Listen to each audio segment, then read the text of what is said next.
গল্পবুক থেকে আমি আবির আছি আপনাদের সঙ্গে। আজ আমি আপনাদের পড়ে শোনাব হুমায়ুন আহমেদের ছোট গল্প থেকে পিঁপড়া।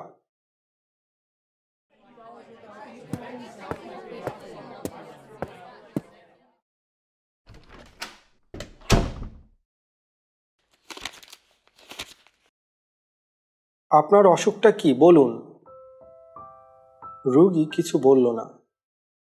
পাশে বসে থাকা সঙ্গীর দিকে তাকালো। ডাক্তার নুরুল আফসার, এমআরপিসি ডিপিএস, অত্যন্ত বিরক্তি হলেন। তার বিরক্তির তিনটি কারণ আছে। প্রথম কারণ হচ্ছে 8টা বেজে গেছে, রোগী দেখা বন্ধ করে বাসায় যেতে হবে। আজ তার শালিকার জন্মদিন। দ্বিতীয় কারণ হচ্ছে গ্রাম থেকে আসা রোগী তিনি পছন্দ করেন না। এরা হয় বেশি কথা বলে, নয় একেবারেই কথা বলে না। ভিজিটের সময় হলে দরদাম করার চেষ্টা করে। হাত কষলে মুখে তেলতেলে ভাব ফুটিয়ে বলবে, কিছু কম করণ যায় না ডাক্তার সাহেব, গরিব মানুষ। আজকের এই রুগীকে অপছন্দ করার তৃতীয় কারণটি তেমন গুরুত্বপূর্ণ নয়, তবে নুরুল আফসার সাহেবের কাছে এই কারণটি প্রধান বোধ হচ্ছে। লোকটির চেহারা নির্বোধের মতো। এই ধরনের লোক নিজের অসুখটা ঠিকমতো বলতে পারে না, অন্য একজনের সাহায্য লাগে। বলুন, তাড়াতাড়ি বলুন, আমার অন্য কাজ আছে। লোকটি কিছু বলল না। গলা খাকারি দিয়ে সঙ্গীর দিকে তাকালো। ভাবখানা এরকম যেন অসুখের কথাবার্তা সঙ্গীটিই বলবে। সেও কিছু বলল না। ডাক্তার নুরুল আফসার হাত ঘড়ির দিকে এক ঝলক তাকিয়ে বললেন, গরু ছাগল তার কি অসুখ বলতে পারে না, তাদের অসুখ অনুমানে ধরতে হয়। আপনি তো গরু ছাগল না, চুপ করে আছেন কেন? নাম কি আপনার? রোগী কিছু বলল না। তার সঙ্গী বলল, ওনার নাম মকবুল, মোহাম্মদ মকবুল হোসেন ভুইয়া। নামটা অন্য একজনকে বলে দিতে হচ্ছে? আপনি কি কথা বলতে পারেন না পারেন না? পারি। কি নাম আপনার? মোহাম্মদ মকবুল হোসেন ভুইয়া। বয়স কত? 52। আপনার সমস্যাটা কি? রোগী মাথা নিচু করে ফেলল। নুরুল আফসার সাহেবের ধারণা হলো অস্বস্তিকর কোনো অসুখ, যার বিবরণ সরাসরি দেওয়া মুশকিল। আর তো সময় দিতে পারবো না, আমাকে এক জায়গায় যেতে হবে। যদি কিছু বলার থাকে এক্ষুনি বলুন, বলার না থাকলে চলে যান। রুগী আবার গলায় খাকারি দিল। তার সঙ্গী বলল, ওনার অসুখ কিছু নাই। অসুখ কিছু নেই? তা এসেছেন কেন? ওনারে পিঁপড়ায় কামড়ায়। কি বললেন? পিঁপড়ায় কামড়ায়, পিপিলিকা।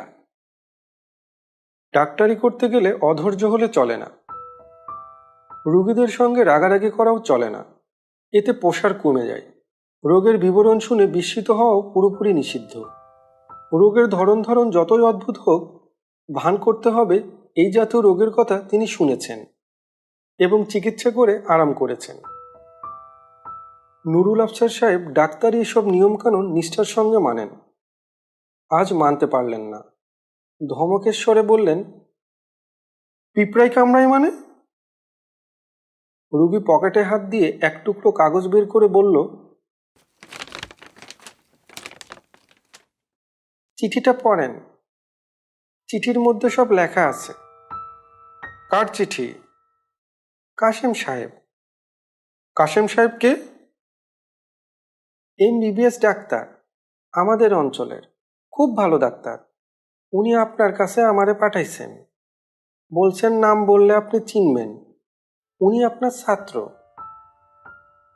নুরুল আফসার সাহেব কাশেম নামের কোনো ছাত্রের নাম মনে করতে পারলেন না। কাশেম বহুল প্রচলিত নামের একটি। ক্লাসে প্রতি বছরই দু একজন কাশেম থাকে। এ কোন কাশেম কে জানে। স্যার চিনছেন? চিনি না বলাটা ঠিক হবে না। পুরনো ছাত্ররা রুগী পাঠায়, এদের খুশি রাখা দরকার। কাজেই আফসার সাহেব শুকনো হাসি হেসে বললেন, হ্যাঁ, চিনেছি। কি লিখেছে দেখি? উনি স্যার আপনাকে সালাম দিয়েছেন। আচ্ছা, ঠিক আছে। চিঠিটা দেখি।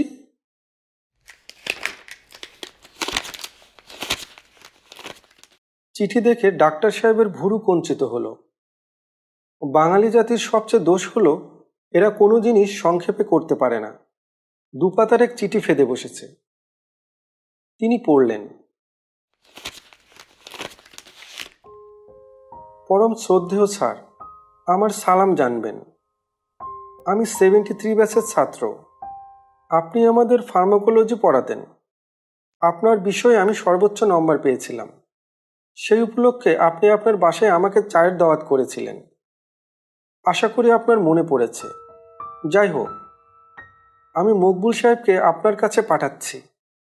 মকবুল সাহেব এই অঞ্চলের একজন অত্যন্ত ধনবান ব্যক্তি। সে বছর চারেক ধরে অদ্ভুত এক ব্যাধিতে ভুগছে। একে ব্যাধি বলা যাবে না, কিন্তু অন্য কোনো নামও আমি পাচ্ছি না। ব্যাপারটা হচ্ছে তাকে সবসময় পিঁপড়ায় কামড়ায়। বুঝতেই পারছি বিষয়টা আপনার কাছে খুব হাস্যকর মনে হচ্ছে। শুরুতে আমার কাছেও মনে হয়েছিল। আমি ভেবেছিলাম এটা এক ধরনের মানসিক ব্যাধি। বর্তমানে আমার সেই ধারণা পুরোপুরি ভেঙে গেছে। আমি নিজে লক্ষ্য করেছি, মকবুল সাহেব কোথাও বসলেই সারি বেঁধে পিঁপড়া তার কাছে আসতে থাকে। পীর ফকির, তাবিজ, ঝাড়ফুঁক এই জাতীয় আদি ভৌতিক চিকিৎসা সবই করানো হয়েছে, কোনো লাভ হয়নি। আমি কোনো উপায় না দেখে আপনার কাছে পাঠালাম। আপনি দয়া করে ব্যাপারটা হেসে উড়িয়ে দেবেন না। বিনীত, আপনার একান্ত অনুগত ছাত্র, Abul Kashem, blue star pharmacy, Nandail, Kendua.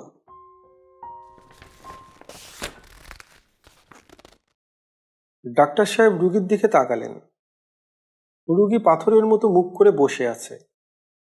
গায়ে ফতুয়া ধরনের জামা, পরনে লুঙ্গি। অত্যন্ত ধনবান ব্যক্তির পোশাক নয়। ডাক্তার সাহেব কি বলবেন বুঝতে পারলেন না। কিছু একটা বলতে হয়। মকবুল আগ্রহ করে তাকিয়ে আছে। এই জাতীয় উদ্ভট যন্ত্রণার কোনো মানে হয়? পিঁপড়ায় কামড়ায় আপনাকে? জি স্যার, কোনো এক জায়গায় বসে থাকলেই পিঁপড়া এসে ধরে। নুরুল আফসার সাহেব একবার ভাবলেন বলবেন, আপনি কি রসগোল্লা নাকি যে পিঁপড়া ছেঁকে ধরবে? শেষ পর্যন্ত বললেন না। বড় কষ্টে আছি স্যার। যদি ভালো কইরা দেন সারা জীবন গোলাম হইয়া থাকবো। টাকা পয়সা কোনো ব্যাপার না, টাকা যা লাগে লাগুক। আপনার কি অনেক টাকা? জি স্যার। কি পরিমাণ টাকা আছে আপনার? রুগী কোনো জবাব দিল না। রুগীর সঙ্গী বলল, মকবুল ভাইয়ের কাছে টাকা পয়সা কোনো ব্যাপার না, লাখ দু লাখ ওনার হাতের ময়লা। নুরুল আফসার সাহেব এই প্রথম খানিকটা কৌতূহলী হলেন। লাখ টাকা ফতুয়া গায়ে এই লুঙ্গি পরা লোকটির হাতের ময়লা? এটা বিশ্বাস করতে কষ্ট হয়। তিনি নিজেও ধনবান ব্যক্তি। ফিক্সড ডিপোজিটে তার 11 লাখ টাকার মতো আছে। এই টাকা সঞ্চয় করতে গিয়ে তার জীবন পানি করে দিতে হয়েছে। ভোর 6টা থেকে রাত 12টা, এক মুহূর্তেও বিশ্রাম নেই। একমাত্র ছুটির দিন শুক্রবারটাও তিনি কাজে লাগান। সকালের ফ্লাইটে চিটাগাং যান, লাস্ট ফ্লাইটে ফিরে আসেন। ওখানকার একটা ক্লিনিকে বসেন। ওই ক্লিনিকের তিনি কনসাল্টিং ফিজিশিয়ান। আর এই লোককে দেখে তো মনে হয় না সে কোনো রকম কাজকর্ম করে। নির্বোধের মতো এই লোক এত টাকা করে কি করে? নুরুল আফসার সাহেবের মেজাজ খারাপ হয়ে গেল। মকবুল ক্ষীণ স্বরে বলল, রোগটা যদি সারাই দেন। এটা কোনো রোগ না।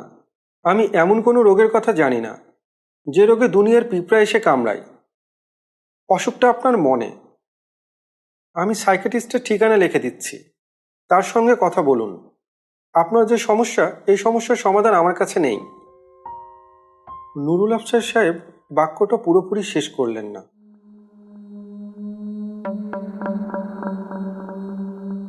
কারণ একটা অদ্ভুত দৃশ্যে তার চোখ আটকে গেল।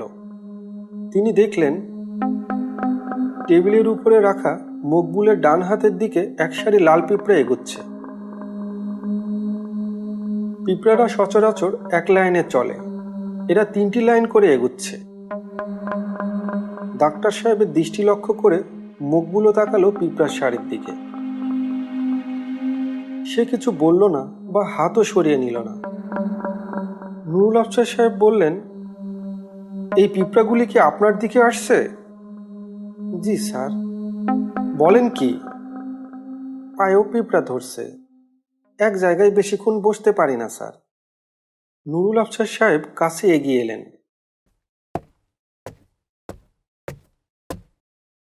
উঁচু হয়ে বসলেন।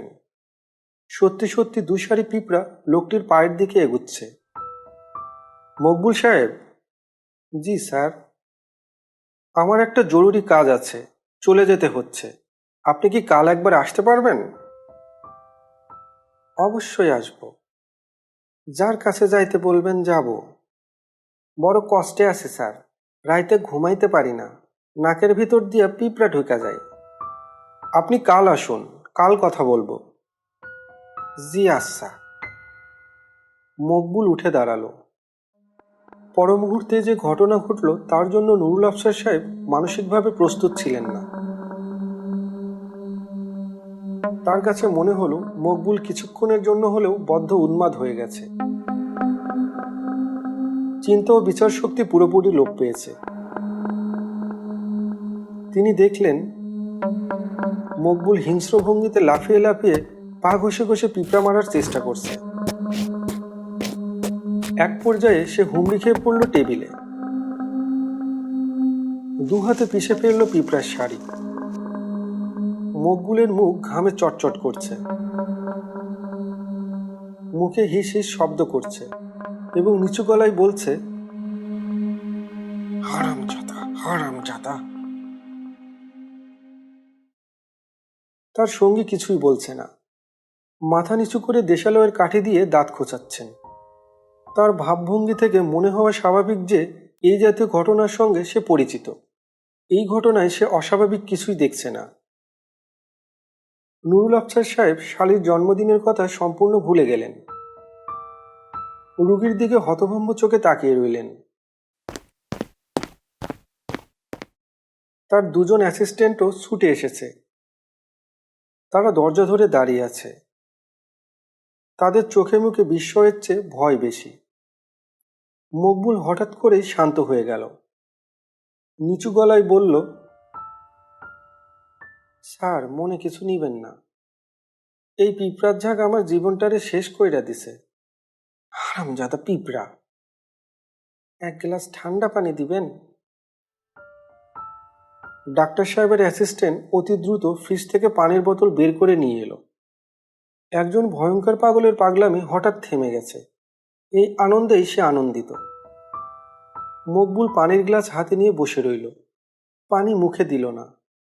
মাথা নিচু করে বিড়বিড় করে বলল, যেখানেই যাই সেখানেই পিঁপড়া, কি করব কন? যে খাটে ঘুমাই সেই খাটের পায়ের নিচে বিরাট বিরাট মাটির সরা, সরা ভর্তি পানি, তাতেও লাভ হয় না। লাভ হয় না? যে না, কেমনে কেমনে জানি বিছানায় পিঁপড়া ওঠে, ঘন্টায় ঘন্টায় বিছানার চাদর বদলাইতে হয়। বলেন কি? সত্যি কথা বলতেছি জনাব, এক বর্ণ মিথ্যা কথা না। যদি মিথ্যা হয় তাইলে যেন আমার শরীরে কুষ্ঠ হয়। আমি জনাব এক জায়গায় বেশিক্ষণ থাকতেও পারি না, জায়গা বদল করতে হয়, আমার জীবন শেষ। ডাক্তার সাহেব এক দৃষ্টিতে তাকিয়ে রইলেন। যে লোকটিকে শুরুতে মনে হয়েছিল কথা বলতে পারে না, এখন দেখা যাচ্ছে সে প্রচুর কথা বলতে পারে। এটাই স্বাভাবিক। গ্রামের লোকজনের প্রাথমিক ইনহিবিশন কেটে গেলে প্রচুর কথা বলে, প্রয়োজনের কথা বাদ দিয়ে অপ্রয়োজনের কথাই বেশি বলে। চিকিৎসার কোনো ত্রুটি করি নাই জনাব, কেরোসিন তেলে কুরপুর দিয়ে সেই তেল শরীরে মাখছি, যদি গন্ধে পিঁপড়া না আসে।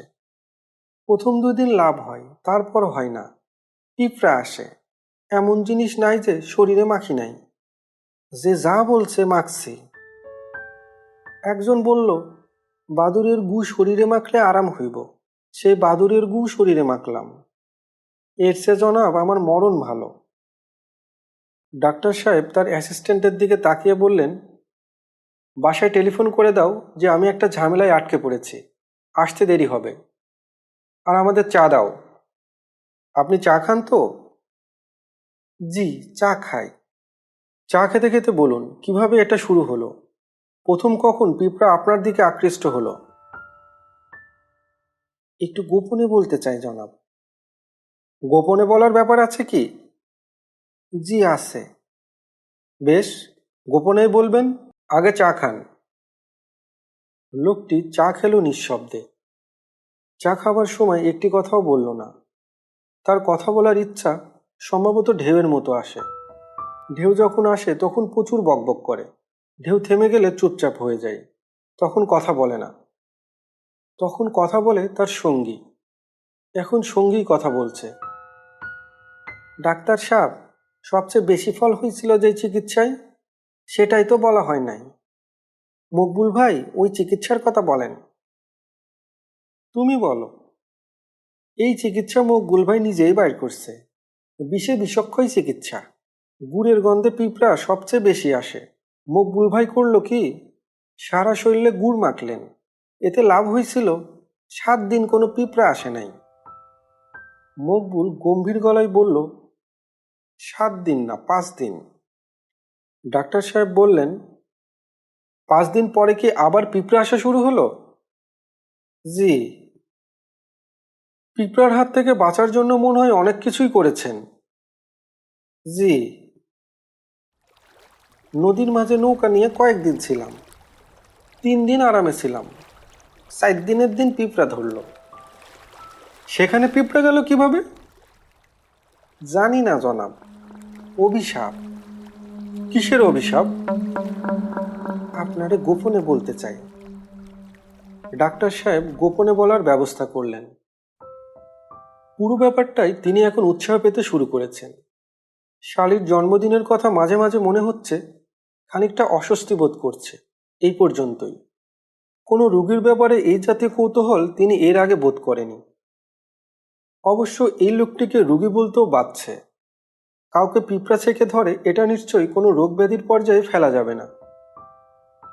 ঘর থেকে সবাইকে সরিয়ে দেওয়া হয়েছে। মকবুলের সঙ্গীও নেই। দরজা ভেজানো। মকবুল নিচু গলায় কথা বলতে শুরু করলো। জনাব, আপনারে আমি আগেই বলছি, আমি টাকা পয়সাওয়ালা লোক। আমার টাকা পয়সা আজকাইলেন না। ব্রিটিশ আমলে আমার দাদাজান পাকা দালান দেন। দাদাজানের 2টা হাতি ছিল। একটার নাম ময়না, অন্যটার নাম সুরভি। 2টাই মাদি হাতি। ওই প্রসঙ্গ থাক, আপনার পিঁপড়ার প্রসঙ্গে আসুন। আসতেছি। আমি পিতা মাতার একমাত্র সন্তান। বিরাট ভূসম্পত্তির মালিক। টাকা পয়সা ক্ষমতা এসব জিনিস বেশি থাকলে মানুষের স্বভাব চরিত্র ঠিক থাকে না। আমারও ঠিক ছিল না। আপনারা যারে চরিত্র দোষ বলেন তাই হইল। 15-16 বছর বয়সে। বিরাট বাড়ি। সুন্দরী মেয়ে ছেলের অভাব ছিল না। দাসীবাদী ছিল, দরিদ্র আত্মীয় স্বজনের মেয়ে বউরাও ছিল। আমার একটা কঠিন কথা বলা বা শাসন করার কেউ ছিল না। আমার মা অবশ্য জীবিত ছিলেন। কেউ কেউ তার কাছে বিচার নিয়ে গেছে, লাভ হয় নাই, উল্টা আমার ধমক খাইছে। আপনি বিয়ে করেননি? জি, বিবাহ করেছি। বিবাহ করব না কেন? 2টি বিবাহ করেছি, সন্তানাদি আছে। স্বভাব নষ্ট হইলে বিয়া শাদী করলেও ফায়দা হয় না। মেয়ে ছেলে দেখলেই। আপনি আসল জায়গায় আসুন। আজে বাজে কথা বলে বেশি সময় নষ্ট করছেন। জি, আসতাছি। বছর 5 আগের কথা। আমার দূর সম্পর্কীয় এক বোনের মেয়ের উপর আমার চোখ পড়ল। 14-15 বছর বয়স।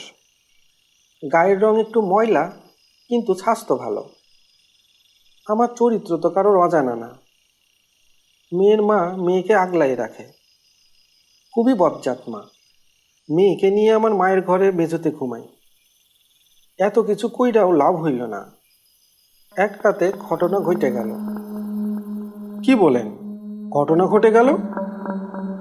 জি। আশ্চর্য ব্যাপার। আপনি যেভাবে বলছেন তাতে মনে হচ্ছে খুবই তুচ্ছ একটা ব্যাপার। জিনিসটা তুচ্ছই, কিছুই না। হাসবেন না, হাসির কোনো ব্যাপার না।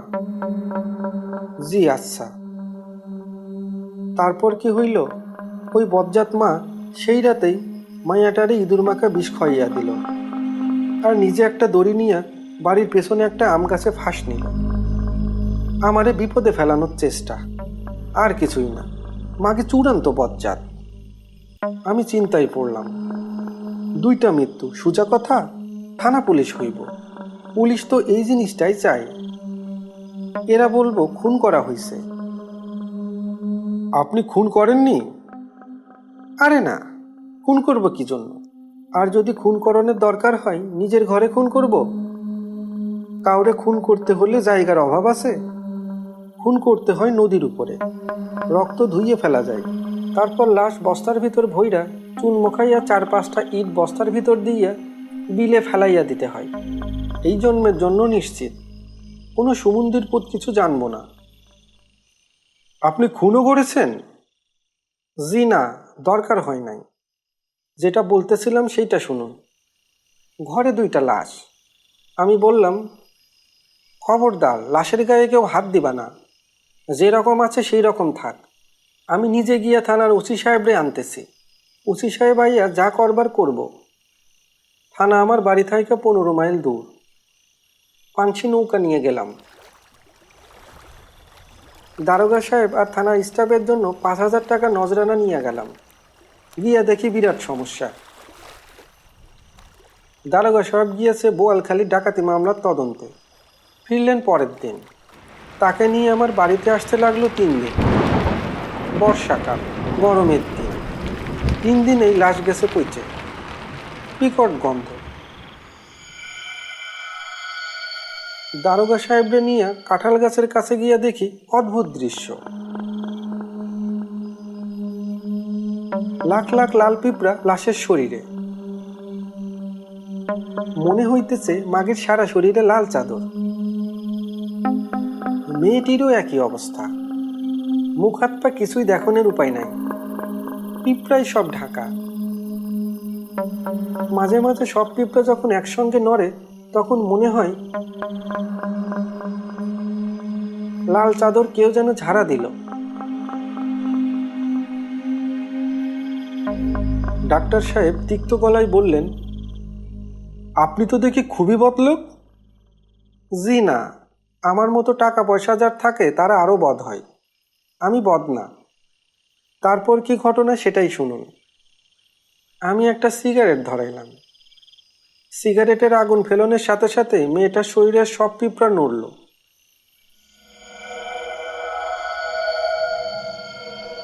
মনে হইল যেন একটা বড় ঢেউ উঠল। তারপর সব পিঁপড়া একসঙ্গে মেয়েটারে সাইরা মাটিতে নামলো। মেয়েটার চোখ মুখ সব খাইয়া ফেলছে, জায়গায় জায়গায় হাড্ডি বের হইয়া গেছে। দারোগা সাহেব রুমাল দিয়ে নাক চেপে ধরে বললেন, মাবুদি এলাইহি। তারপর অবাক হয়ে দেখে সবগুলো পিঁপড়া একসঙ্গে আমার দিকে আসতেছে। ভয়ঙ্কর অবস্থা। আমি দৌড় দিয়ে বাইরে আসলাম। কিছুক্ষণের মধ্যে পিঁপড়াগুলি বাইরে আসলো। মনে হইল আমারে খুঁজতেছে। সেই থাইকা শুরু, যেখানেই যাই পিঁপড়া। জনাব, আপনার এই ঘরে কি সিগারেট খাওয়া যায়? খাওয়া গেলে একটা সিগারেট খাইতে চাই। খান। শুকুর আলহামদুলিল্লাহ। মকবুল সিগারেট ধরালো। তার মুখ বিষণ্ণ। সে আনাড়িদের মতো ধোঁয়া ছাড়ছে, খুক খুক করে কাশছে। খানিকটা দম নিয়ে বলল, আমার কাশি ছিল না, এখন কাশি হইছে। নাকের ভিতর দিয়ে পিঁপড়া ঢুকে গেছে ফুসফুসে। ওরা ওখানেই বাস করে। কেমনে বুঝলাম জানেন? কাশির সাথে রক্ত আসে, আর আসে মরা পিঁপড়া। ডাক্তার সাহেব এক দৃষ্টিতে তাকিয়ে রইলেন। মকবুল সিগারেটে লম্বা টান দিয়ে বলল, সিগারেট খাইতেছি যাতে ভালো মতো কাশি ওঠে। কাশি উঠলে কাশির সাথে পিঁপড়া আর পিঁপড়ার ডিম বাইর হইব। আপনি কি দেখবেন নিজের চোখে? আমি ঘোষণা দিছি, যে আমারে পিঁপড়ার হাত থেকে বাঁচাইব তারে আমি নগদ 2 লাখ টাকা দিব। আমি বদলোক হইতে পারি, কিন্তু আমি কথার খেলাপ করি না। আমি টাকা সাথে নিয়ে আসছি। আপনি আমারে বাঁচান। ডাক্তার সাহেব কিছু বললেন না। তিনি তার বিশাল সেক্রেটারিয়েট টেবিলের উপরের কাচের দিকে তাকিয়ে আছেন। মকবুলের বাম হাত টেবিলের উপরে।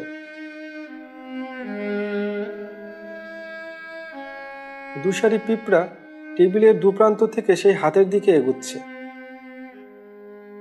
মকবুলেরও সেই দিকে চোখ পড়ল। সে ছোট্ট নিঃশ্বাস ফেলে বলল, আপনার কিছু করা সম্ভব না, ঠিক না ডাক্তার সাহেব? হ্যাঁ, ঠিক। আমি জানতাম আমার মরণ পিঁপড়ার হাতে। মকবুল মন্ত্রমুগ্ধের মতো এগিয়ে আসে পিঁপড়ার শাড়ির দিকে তাকিয়ে আছে। তার চোখ চকচক করছে। সে তার বাঁ হাত আরেকটু এগিয়ে দিয়ে নিচু গলায় বলল, নে খা। পিঁপড়াটা মনে হলো একটু থমকে গেল, গা বেয়ে উঠল না। কিছুক্ষণ অনিশ্চয়তায় ভুগল। মকবুল বলল, নিজে থাইকা খাইতে দিলে এরা কিছুক্ষণ চিন্তা ভাবনা করে, সঙ্গে সঙ্গে শরীরে ওঠে না, শলা পরামর্শ করে। এই দেখেন ডাক্তার সাহেব, উঠতেছে না। তাই তো দেখছি। 2-1 মিনিটের ব্যাপার। 2-1 মিনিটে শলা পরামর্শ শেষ হইব, তখনই শৈলে ওঠা শুরু হইব। হলোও তাই। পিঁপড়ার দল মকবুলের বাহাতে উঠতেই শুরু করেছে। 2টি শাড়ি ছাড়াও আরো একটি নতুন শাড়ির পিঁপড়া রওনা হয়েছে। এই পিঁপড়াগুলির মুখে ডিম। ডাক্তার সাহেব ভেবে পেল না মুখে ডিম নিয়ে পিঁপড়াগুলি যাচ্ছে কেন। এরা কি চায়? কে তাদের পরিচালিত করছে? কে সেই সূত্রধর?